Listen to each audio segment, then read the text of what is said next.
अस्सलामुअलैकुम।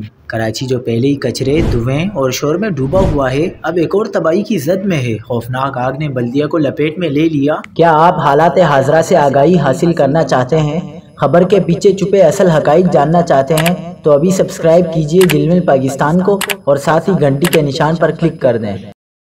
आपको बताते चलें कि बल्दिया के इलाके मवाज गोट में टायरों के गोदाम में लगने वाली खौफनाक आग ने एक बार फिर ये सवाल खड़ा कर दिया है कि आखिर कराची में सनती और तिजारती इलाकों में हिफाजती निज़ाम कब मौसर होगा। रेस्क्यू ज़राए के मुताबिक फ़ायर ब्रिगेड की 10 गाड़ियाँ आग बुझाने में मसरूफ़ हैं, मगर हकीकत ये है कि कराची जैसे बड़े शहर में आज भी आग बुझाने का निज़ाम कमज़ोर, पुराना और नाकाफ़ी है।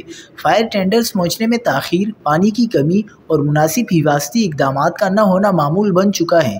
धुएं के बुलंद होते मरगुले सिर्फ टायरों के नहीं बल्कि निज़ाम की नाकामी के हैं। सवाल ये है कि आखिर कब तक कराची के सनती इलाके बगैर किसी फायर सेफ्टी प्लान के चलते रहेंगे? कितनी बार आग लगने के बाद ये एहसास जागेगा कि एहतियात आग बुझाने से कहीं ज़्यादा ज़रूरी है।